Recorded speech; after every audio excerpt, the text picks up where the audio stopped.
कि आज से ये देश इस संविधान से चलेगा। यहाँ किसी राजाशाही नहीं होगी, यहाँ वोट का राज होगा। लोग तय करेंगे कौन यहाँ राज करेगा, और कुछ नियम कायदे उस संविधान के तहत हमें कुछ अधिकार मिले, उनसे चलेगा देश। और हमारे काम की समीक्षा, सरकार के काम की समीक्षा ये होगी कि हमारे काम से जनता का कितना फायदा हुआ, ये मोटी बात थी। इसलिए पंचवर्षीय योजनाओं की समीक्षा ये होती थी कि 5 साल में कितने लोग पढ़ लिख गए, हमने जो योजना बनाई थी, हमने जो टारगेट लिया था, कितने गांव तक स्कूल पहुंच गए, कितने गांव तक पानी पहुंच गया, कितने गांव तक बिजली पहुंच गई, कितनी जनता तक सड़क पहुंच गई।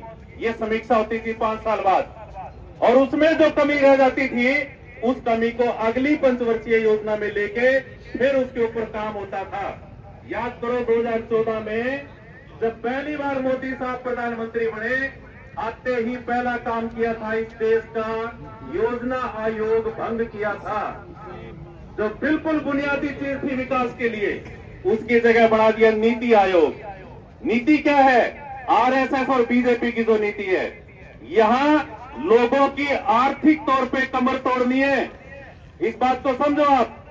अगर लोग खाते पीते होंगे, उनके गुजारे ठीक होंगे, उनके रोजगार ठीक होंगे, उनकी इनकम ठीक होगी, किसान की, मजदूर की, कर्मचारी की, इनको पूरे वेतन मिलते होंगे, तो इनमें दम पैदा हो जाएगा, सरकार के सामने खड़े होकर सवाल कर सकते हैं। और अगर रोटी के लिए भी, 5 किलो अनाज के लिए भी वो राशन की लाइन में लगे हुए होंगे, तो सरकार से कोई सवाल नहीं करेगा। जैसे कहेगी सरकार वैसे पीटेगी। इस बुनियादी बात को समझो आप। इसको तोड़ना चाहती है, इसको तो कमर को। वो चाहे कर्मचारी है, कच्चा लगाओ, कम वेतन दो, और उस कम वेतन के लिए भी कई कई महीने वेतन लटके खड़े रहते हैं। वेतन के लिए लड़ो, पहले जाके हमारी तनख्वाह जारी करो। ये बाकी चीजें आप जो बता रहे हो सारी, ये इससे पैदा होती है। उस समय जो लोग पढ़ाने वाले थे, उन्होंने एक बुनियादी बात कही थी कि व्यक्ति जिम्मेवार नहीं है। अगर 47 में हम आजाद हुए, देश के लोग अनपढ़ थे, मेरे परिवार में 5 लोग थे, उन 5 के 5 अनपढ़ थे, तो उसके लिए मैं जिम्मेदार नहीं हूं, ये सरकार ने माना। व्यक्ति जिम्मेवार नहीं है, मैं अपने बच्चों को स्कूल नहीं भेज पा रहा, इसके लिए मैं जिम्मेदार नहीं हूं। मैं खुद अपना स्कूल खोल के अपने बच्चों को नहीं पढ़ा सकता, मैं खुद सड़क बिछा के बस खड़ी करके परिवहन की सेवा नहीं ले सकता, मैं अपने परिवार के लिए अपना हॉस्पिटल नहीं खोल सकता। ये सारी जिम्मेवारी व्यवस्था को दी गई। सरकार ने जल कल्याण का काम लिया, हम देंगे जनता को शिक्षा, स्वास्थ्य, पानी, बिजली। लेकिन 1990 के बाद ये बात बदल गई। इस बदली हुई बात को समझ लो।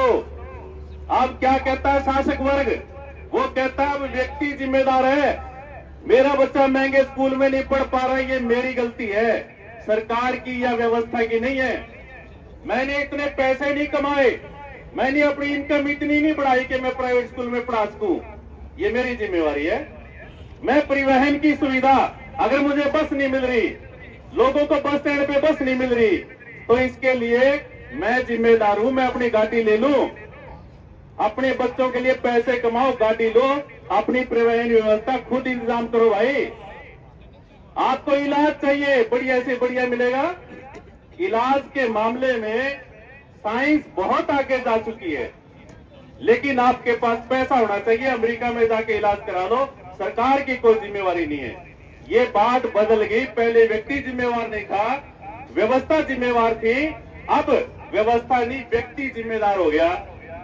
और उसके लिए भाई मुझे अच्छी शिक्षा चाहिए बच्चों के लिए, अच्छी स्वास्थ्य सेवा चाहिए, अच्छी परिवहन सेवा चाहिए, तो पैसा तो कमाना ही पड़ेगा। मेरी तनख्वाह तो कम पड़ेगी भाई। उस समय जो लोग तनख्वाह पे काम करते थे, जो कमाते थे, ईमानदारी से बच्चों को पढ़ा लेते थे, स्कूल में फीस नहीं लगती थी। हायर एजुकेशन, किसी को डॉक्टर बनाना है बच्चा, इंजीनियर बनाना है बच्चा, सरकार अपने खर्च पे बना के देती थी। आज कैसे बनेगा?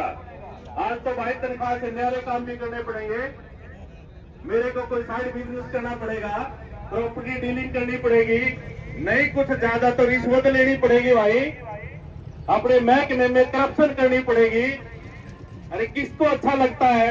रोज देखो अखबारों के अंदर कितने कर्मचारी, कभी कोई पटवारी, इवन इंस्पेक्टर तक पकड़े जा रहे हैं, एसएचओ तक पकड़े जा रहे हैं। आज 30,000 की रिश्वत लेते हुए, 50,000 की रिश्वत लेते हुए, ये माहौल ही ऐसा बना दिया। आप कितने भी कमा लो, तनख्वाह की तो बात छोड़ दो, उतने ही कम पड़ेंगे। ये व्यवस्था बन चुकी है, आदमी का कसूर नहीं है। जो आदमी रिश्वत ले रहा है, करप्शन कर रहा है, उसे भी अच्छा नहीं लगता, बुरा लगता है। लेकिन जब चारों तरफ से घेराबंदी उसकी ऐसी कर दी, उसके न्यारा कोई रास्ता नहीं बचा। इसीलिए साथियों, ये नीतियां बदली हुई हैं। अब सरकार की कोई जिम्मेवारी नहीं है। कोई पढ़े, कोई अनपढ़ रहे, कोई बीमार रह के मरे, कोई व्यवस्था नहीं है। आपके सामने 2 दिन पहले घटना घटी है यमुनानगर में। अरे कमाल की बात है, 6 बच्चियां, एक बच्ची की तो जान चली गई, पेट के ऊपर से बस का पिछला पहिया निकल गया, उसकी आंखें तक बाहर गिरी आके, और वो बेचारी बच्ची रो रही है, पीजीआई की तरफ लेके जा रहे हैं, पापा मेरे को बचा लो, मैं जीना चाहती हूँ।